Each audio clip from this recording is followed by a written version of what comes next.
누가복음 5장 말씀 보겠습니다. 33절에서 39절입니다. 누가복음 5장 33절에서 39절입니다. 신약성경 96쪽입니다. 한 절씩 저와 여러분이 교독하겠습니다. 33절부터 39절까지.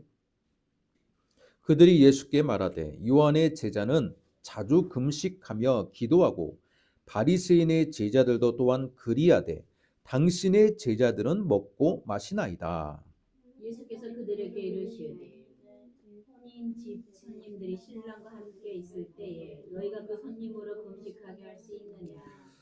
그러나 그날에 이르러 그들이 신랑을 빼앗기리니 그날에는 금식할 것이니라. 또 비유하여 이르시되 새 옷이서 한 조각을 찢어 낡은 옷에 붙이는 자가 없나니 만일 그렇게 하면 새 옷은 찢을 뿐이요 또 새 옷에서 찢은 조각이 낡은 것에 어울리지 아니하리라. 새 포도주를 낡은 가죽 부대에 넣는 자가 없나니 만일 그렇게 하면 새 포도주가 부대를 터뜨려 포도주가 쏟아지고 부대도 못 쓰게 되리라. 새 포도주는 새 부대에 넣어야 할 것이니라. 같이 읽습니다. 묵은 포도주를 마시고 새 것을 원하는 자가 없나니 이는 묵은 것이 좋다 함이니라. 아멘. 자, 오늘 우리가 누가복음 5장 말씀을 읽었습니다. 오늘 이 말씀을 가지고 새 포도주는 새 부대라는 제목으로 말씀을 듣도록 하겠습니다. 오늘 4월 6일 주일인데 한 주간에 참 많은 일들이 있었습니다. 국가적으로 4월 4일 탄핵의 최종 판결이 헌법재판소를 통해서 8대 0의 만장일치로 이제 통과가 되었는데 그동안 우리 국민들이 보여주는 모습들은 참 여러모로 혼란스러웠던 상황이 발생했던 것 같습니다. 어찌됐건 국민 다수가 원하는 방향으로 판결은 이루어졌지만 이번 기회를 통해서 우리 대한민국이 참 여러모로 참 어려운 상황을 극복하는 것은 참 좋은 모습이지만 생각외로 기득권의 세력들이 만만치 않게 대한민국에서 지금도 여전히 큰 영향력을 발휘하고 있구나라는 생각을 우리가 함께 해보는 그런 시간이었던 것 같습니다. 탄핵의 내용을 우리가 잠깐 살펴본다면 분명히 주요 요인들을 다 잡아가지고 본인이 또 비상계엄 요건을 갖추지 못했음에도 불구하고 국방부 장관뿐만 아니라 군부를 움직여서 자기가 완전히 정권을 장악하고자 하는 야욕을 가지고 시작한 건데 국민들이 들고 일어나서 반대를 한 거고 뿐만 아니라 그 군부를 움직이는 군인들조차도 협조를 하지 않았기 때문에 결국은 쿠데타의 시도가 실패한 것 아닙니까? 그런데 윤석열 씨의 주장은 뭐냐면 실제로 국민들 한 사람도 죽지 않지 않았느냐, 아무도 피해를 받은 게 없지 않느냐라는 논리로 그러기 때문에 이걸 쿠데타라고 정의하는 것 자체가 모순이다. 자, 이런 주장을 한 것입니다. 여러분, 법을 20년 이상, 25년 이상 다뤘던 사람이 입에서 그런 상황 인식과 그런 판단을 주장을 한다는 것은 참 너무 대한민국의 대통령의 자리에 있는 사람이 해야 될 말도 아닐 뿐만 아니라 또한 검사로서 수십 년 동안을 재직했던 사람이 그 정도의 판단력도 없는 주장을 하는구나라는 모습에서 참 대한민국의 안타까운 법조인의 한 사람의 현실을 우리는 목도했습니다. 여러분, 어찌됐건 상황은 좀 판결로 인해서 잦아들었지만 앞으로 2달 안에 대선이 열리고 그 안에 2달 동안에는 어떻습니까? 대통령, 국가를 대표하는 대통령이 또 비어있는 공석이지 않습니까? 그 사이에 또 어떤 일이 벌어질지는 정말 굉장히 미지수입니다. 때문에 여러분, 국가와 민족을 위해서 우리는 기도해야 될 의무가 있습니다. 사명이 있어요. 판결로 인해서 이제 모든 일들이 끝났다, 종식되었다라고 말하기에는요, 아직도 대한민국은 어려운 상황에 있고 뿐만 아니라 전 세계적으로 또 어려운 상황에 있는 것 여러분 다 아실 줄로 믿습니다. 나라를 위해서 우리가 기도하는 2달 한 주 뿐만 아니라 계속해서 기도하는 저희들 되었으면 좋겠습니다. 오늘 말씀의 제목은 새 포도주는 새 부대, 여러분 잘 알고 있는 주제라고 볼 수 있습니다. 예수님께서 말씀하신 이 발언은요, 예수님 자신이 새로운 포도주임을 말해주는 겁니다. 새로운 포도주임을 지금 말해주고 있어요.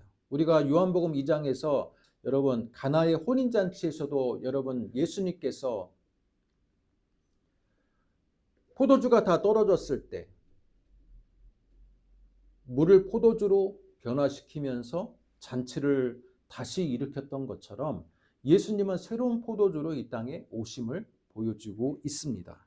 그러나 기존의 세계가 갖고 있는 이 낡은 부대라는 것, 낡은 정치와 낡은 제도와 낡은 사람들의 사고방식이 예수님이라는 이 새로운 포도주, 새로운 이 하나님의 아들로서 이 땅에 오심에 대해서 그들은 예수님을 너무 몰랐다라는 거예요. 저는 이 말씀의 제목을 여러분과 함께 나누기 전에 어쩌면 우리의 현실도 마찬가지이지 않을까라는 생각을 해봅니다. 지금 대한민국에는요, 분명히 세계 질서가 너무나도 빠르게 변화하고 있음에도 불구하고 대다수의 많은 국민들이 과거의 반공주의, 그죠? 반공주의, 색깔론, 지역 감정, 그런 것으로 아직도 그 과거의 낡은 가죽부대적인 생각에서 벗어나지 못하고 있습니다.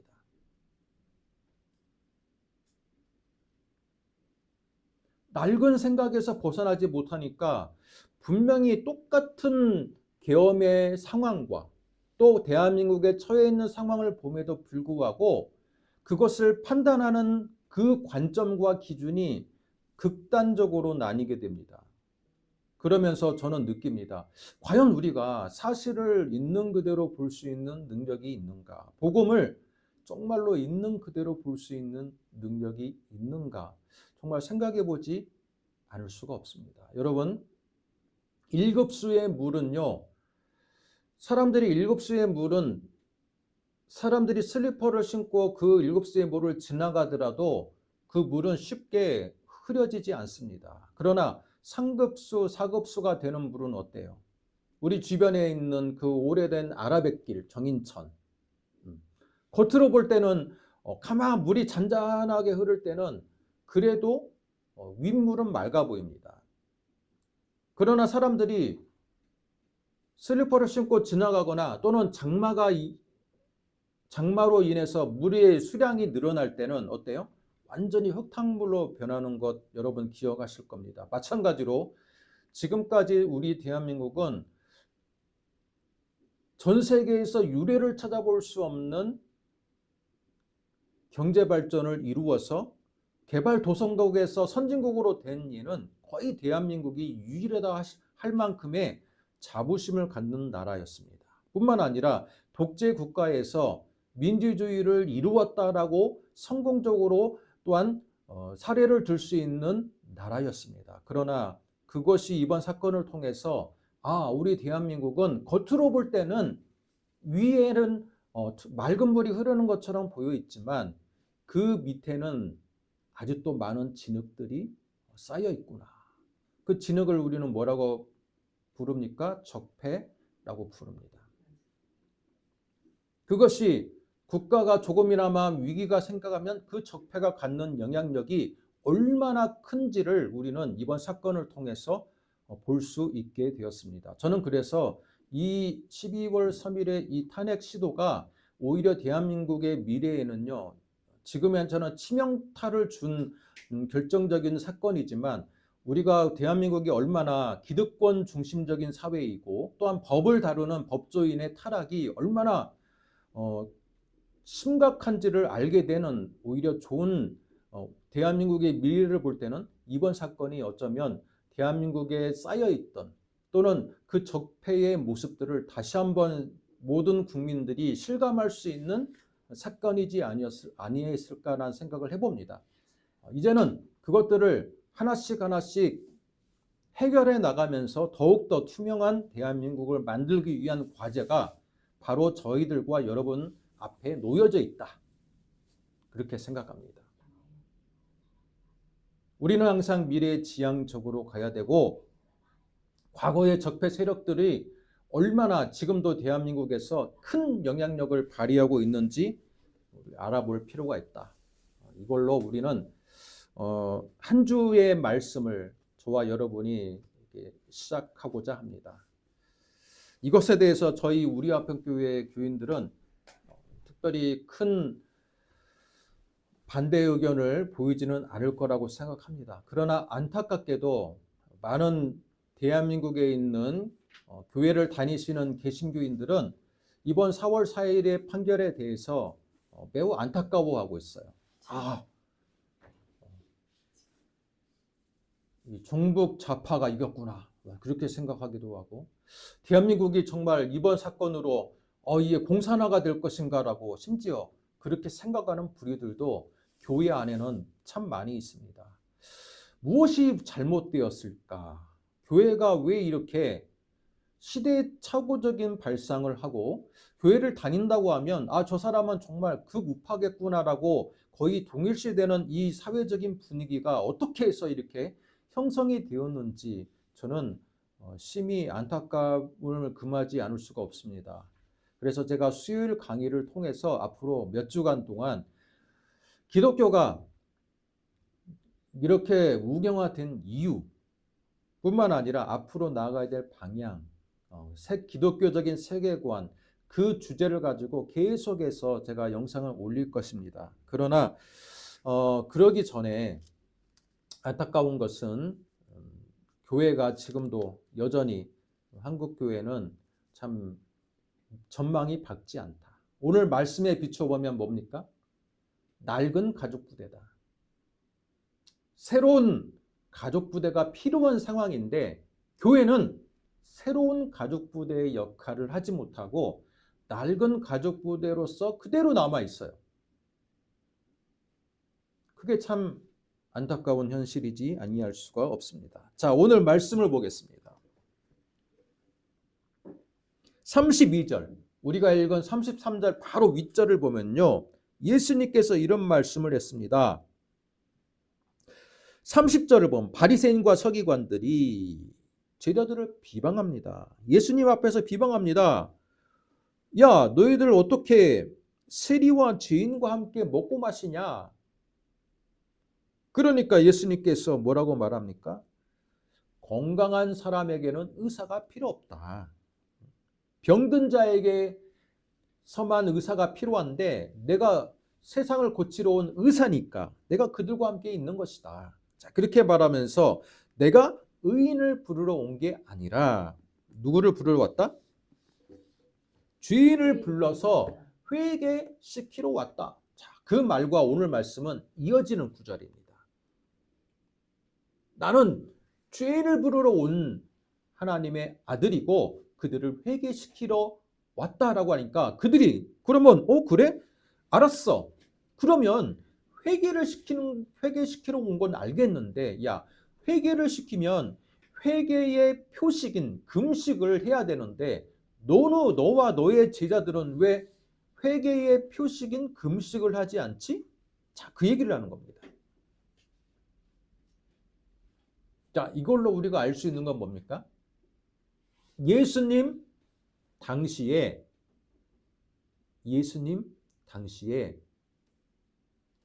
회개라는 것, 하나님께 회개라는 것에 대해서는요, 많은 사람들이 다 공통적으로 공감하고 있었다라는 거예요. 그러니까 유대교에서도 여러분 회개라는 게 없는 게 아니었다라는 거예요. 예루살렘 성전에 나아갈 때 여러분 유대인의 3대 명절만 그들이 나간 게 아니라 여러분 속죄제가 있잖아요. 속죄제는 뭡니까? 자기가 죄를 지었을 때 제물과 정해진 규정을 가지고 자신의 죄를 회개하기 위해서 나가는 제사가 속죄제입니다.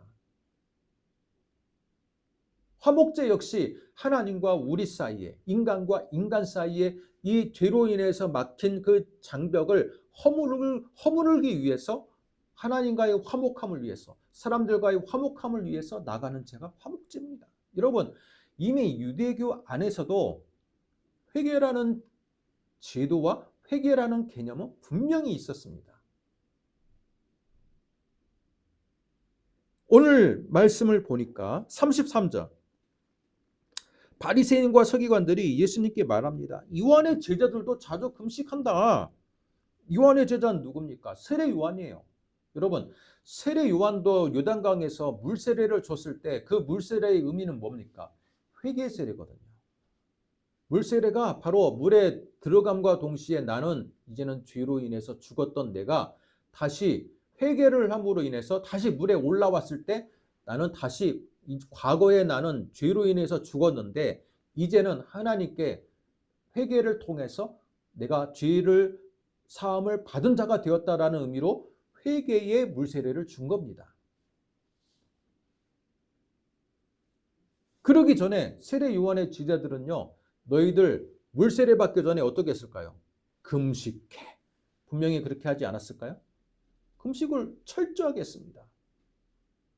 뿐만 아니라 예수님 당시에 여러분 에세네파라는 파가 있었습니다.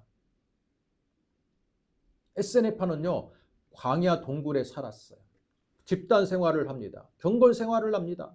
자기들만의 공동체를 이루면서 매일마다 금식하고 회개하고 말씀 읽고 열심히 경건 생활을 했던 사람들입니다. 그 사람들 역시 회개의 표식인 금식을 냈습니다. 뿐만 아니라 오늘 바리새인의 제자들도 또한 회개한다는 거예요. 여러분, 바리새인들도 금식하고 회개합니다. 금식하고 회개. 그런데 뭐라고 말합니까? 야, 이처럼 회개의 표식인 금식을 다 하면서 그들이 금식과 회개를, 그죠? 회개를 했다면 반드시 회개의 표식인 금식을 해야 되는데 너와 너의 제자들은 왜 먹고 마시니? 너희들 진짜 회개하는 거 맞아? 왜? 예수님께서 32절에 내가 죄인을 불러서 회개시키러 왔다 그렇게 말하니까 그렇게 물어보는 거예요. 그러자 예수님이 뭐라고 말씀하십니까? 야, 혼인집 손님들이 신랑과 함께 있을 때 그 손님이 금식할 수 있느냐? 금식할 수 없잖아. 그 당시에 여러분 혼례는요, 최소 일주일입니다. 일주일 이상을 혼례를 해요. 그리고 신랑 집에서, 신부 집에서 자 이렇게 모여서 하는데 거기에 참여하는 사람들은요 다 먹고 마셔요. 예수님의 이 말씀은 뭐예요? 이 말씀은 예수님이 금식을 아예 없애자라는 말씀입니까? 금식에는 때가 있다라는 거예요.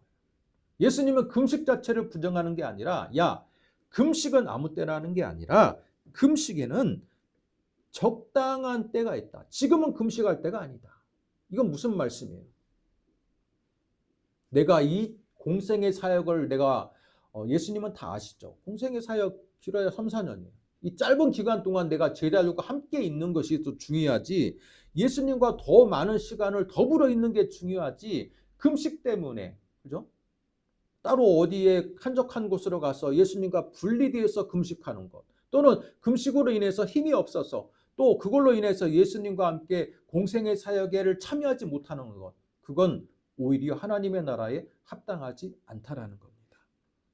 지금은 나와 함께 있는 시간, 이 짧은 시간을 나와 함께 즐기는 게 더 중요한 것이다.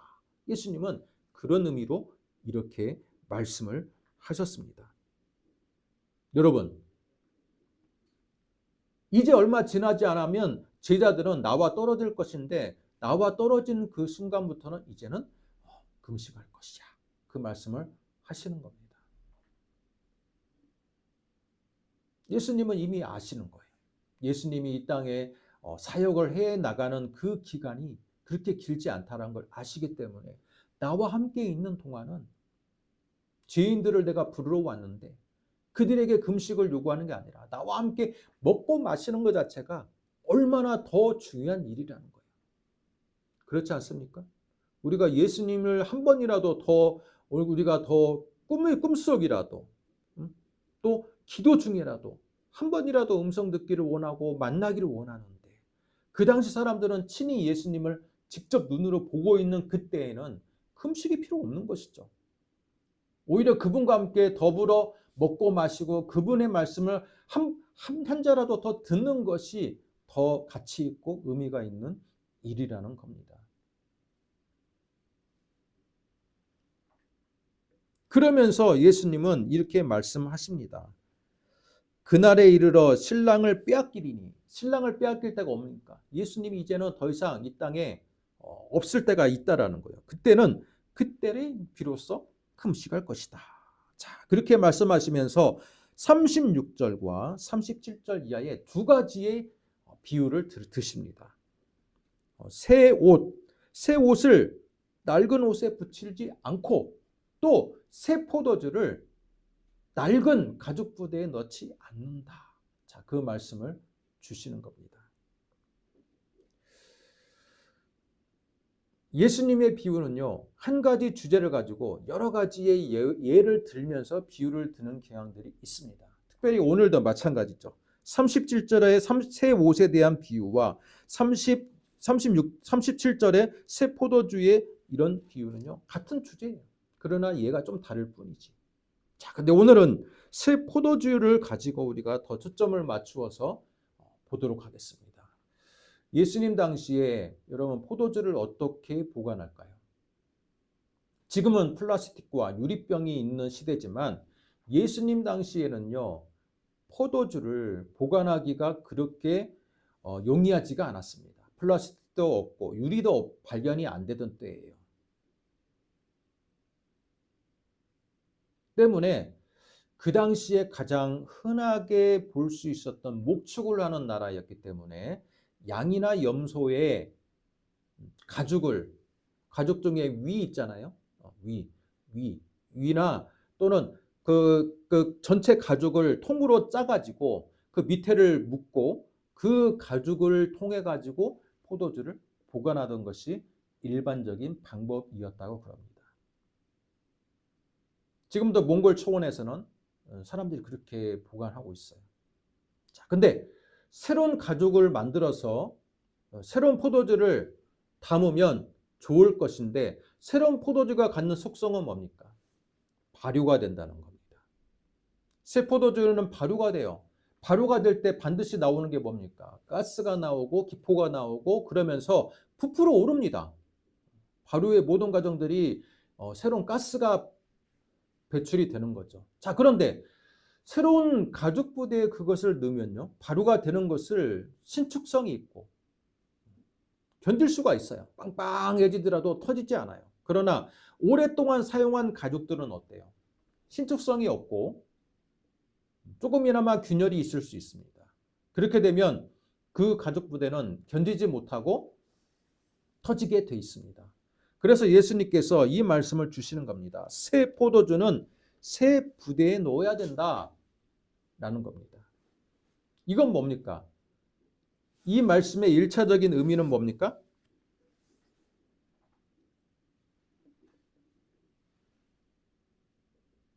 예수님이 새로운 포도주라는 겁니다. 금식이라는 제도는 어떤 유대교에도 있고 바리새인에게도 있었고 세례 요한의 제자들에게도 다 금식이 있었지만 예수님은 이제는 금식의 개념을 뛰어넘어서 이 땅에 하나님의 아들로서 하나님의 나라의 메시지를 전하는 것 자체가 새로운 포도주라는 겁니다.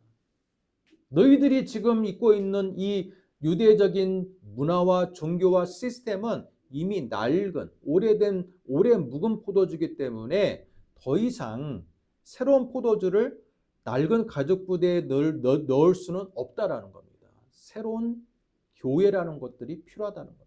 예수님은 이미 이 말씀을 통해서 더 이상 유대교와 기독교는 같이 가기 힘들다라는 것을 이미 알고 계셨던 것 같습니다. 그래요. 그래서 예수님은 새로운 포도주로 내가 이 땅에 왔기 때문에 새로운 가죽 부대가 필요한데 이것은 과거의 유대교의 회당과 유대교의 성전으로서는 이 새로운 포도주를 나의 메시지를 담을 수가 없다. 새로운 시대에는 새로운 것들이 필요하다. 그 중에 하나가 교회다. 자, 그렇게 말씀을 주시는 겁니다.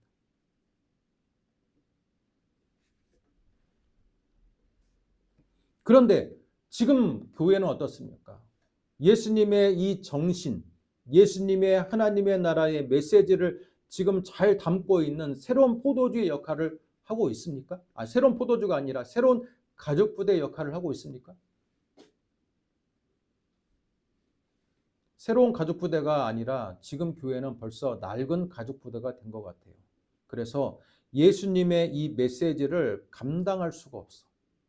지금 곳곳에서 대한민국에 있는 교회 곳곳에서 이 가죽 부대, 교회라는 낡은 가죽 부대가 돼가지고 예수님의 새로운 메시지를 더 이상 감당할 수 없어서 곳곳에서 터지고 있어요.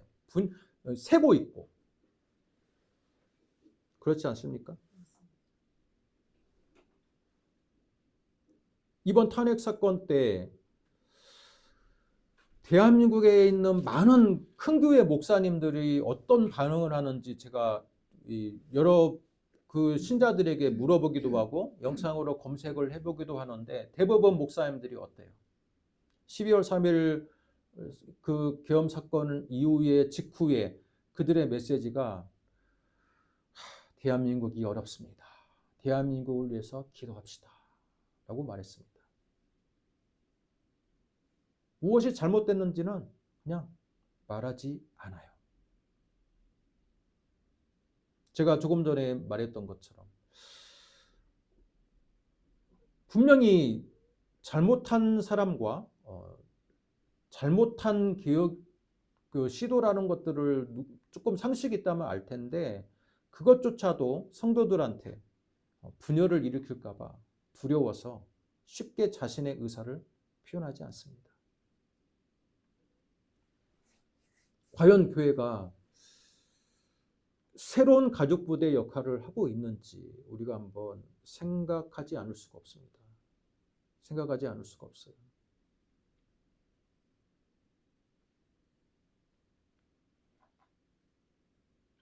이재철 목사님인가요? 이재철 목사님만큼은 이거 잘못된 거다. 이거 시도가 잘못된 거다. 그런 말씀을 하시더라고요. 근데 다른 큰 교회 목사님들은 절대 자신들의 정치적인 정치적인 의견이 아니에요. 정치적인 소견이 아니라 옳고 그름에 대한 문제 아닙니까? 이건 옳고 그름. 대한민국이 법치주의이고 민주주의인데 이 법치주의와 민주주의의 기본 정신을 위반했느냐 안 했냐는 상식선에서 얼마든지 자신의 의견을 피력할 수 있음에도 불구하고 혹시라도 성도들이 떨어져 나갈까 봐 그게 두려운 거죠. 그러니까 이제 기도합시다 라고 말합니다. 과연 대한민국 안에 있는 교회가 새로운 가족 부대의 역할을 하고 있는가 한번 생각을 해봅니다. 카톨릭의 부패를 정면 비판하고 1517년 마르틴 루터가 개혁을 통해 가지고 개신교가 탄생을 했는데 지금은 오히려 카톨릭이 바른 목소리를 내고 있고 교회가 개혁의 대상이 되고 있어요. 옛날에는요 카톨릭이 낡은 가죽부대였어요. 개신교는 새로운 가죽부대가 되어서 새로운 대안으로 16세기에 출발했습니다. 그러나 지금은 적어도 대한민국 땅에서만큼은 카톨릭이 새로운 가죽부대가 되었고 교회는 낡은 가죽 부대가 되었습니다. 정의구현 사대단을 통해서 또 많은 카톨릭의 신부들의 입을 통해서 그들이 공동 성명서를 발표했습니다. 윤석열은 자격이 없다. 물러가라. 자, 그렇게 카톨릭의 신부들은 자신들의 정치적 입장을 이야기하는데 왜 교회는 침묵하는가? 여러분, 교회는 더 이상 새로운 가죽부대의 역할을 못하고 있다는 것. 이번 사건을 통해서 우리는 드러나지 않았습니까?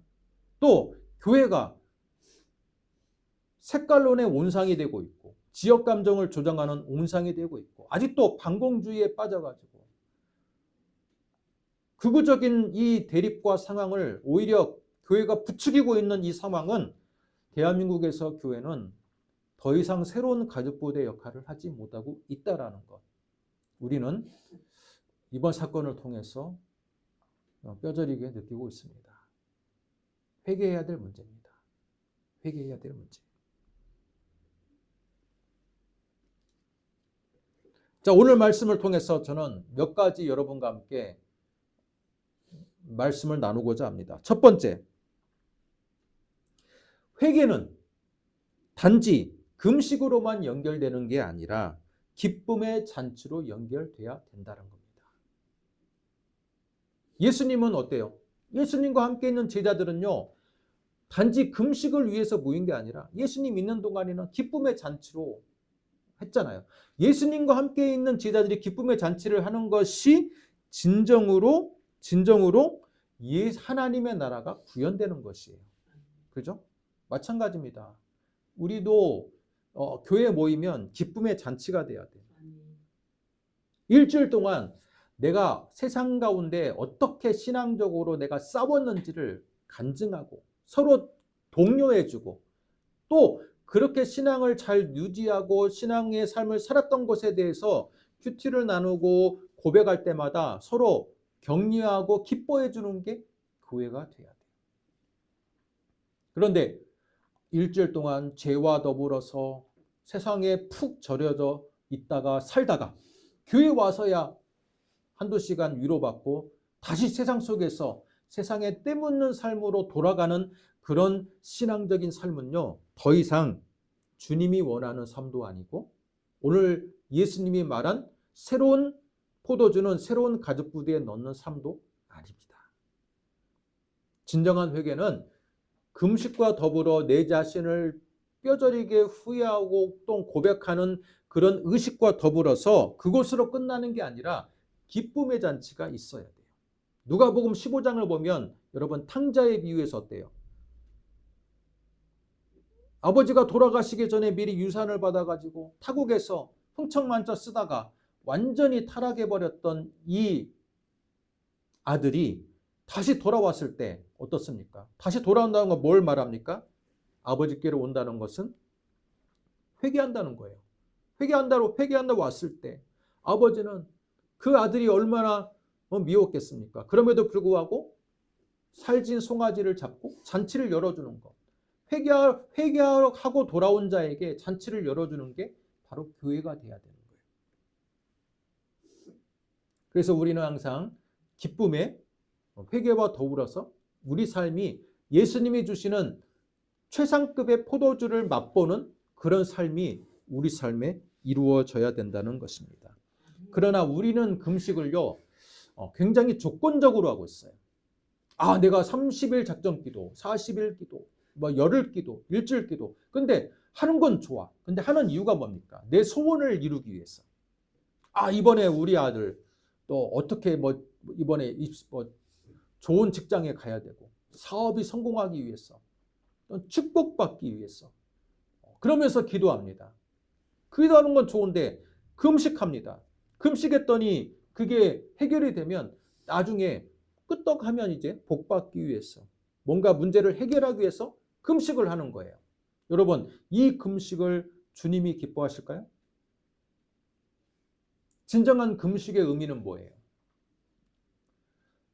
세상적인 즐거움을 다 내려놓고 주님과 깊이 회개하고 주님과의 관계 회복을 위해서 금식하는 것이 기본 정신인데 우리는 금식을 마치 하나님과 딜하는 거예요. 하나님, 내가 이렇게 극단적으로 내 상황을 극단적으로 몰아가고 있는데 하나님 얘기 안 들어주면 안 됩니다. 이렇게 하나님께 마치 어린아이가 떼를 쓰는 것처럼 그런 모습으로 우리는 금식을 합니다. 그게 바로 금식의 기본 정신입니까? 아니에요. 그건 낡은 가족 부대적인 금식 관념입니다. 진정한 금식은 주님과의 집중하는 거예요. 주님과 더 깊은 만남을 위해서 하는 금식입니다. 그런데 우리는 금식을 가지고 신앙의 수준을 평가하기도 합니다. 아, 저 사람 과거에 40일 금식을 한 사람이야. 예수님처럼 40일 금식을 한 사람이야. 여러분, 그게 평생 그 사람에게 뭐가 됩니까? 명예가 되는 거야. 그렇지 않습니까? 그러면서 물어봅니다. 너는 며칠 금식 해봤어? 나 열흘 냈어. 나는 20일까지는 해봤는데. 여러분, 금식이 과거에 했던 그 금식이 나의 훈장이 되어서는 안 되겠죠. 그런데 우리는 예수님 당시도 마찬가지예요. 바리새인들도 금식을 마치 훈장처럼 여겼어. 나는 일주일에 몇 번을 금식하나이다. 바리새인의 기도 보면 거기 나오잖아요. 바리새인의 기도 보면 나는 일주일에 몇 번 하나님께 금식을 하고 나는 11조도 드리고 나는 무엇도 하고 자신의 공로를 마치 금식이 공로가 되는 겁니다.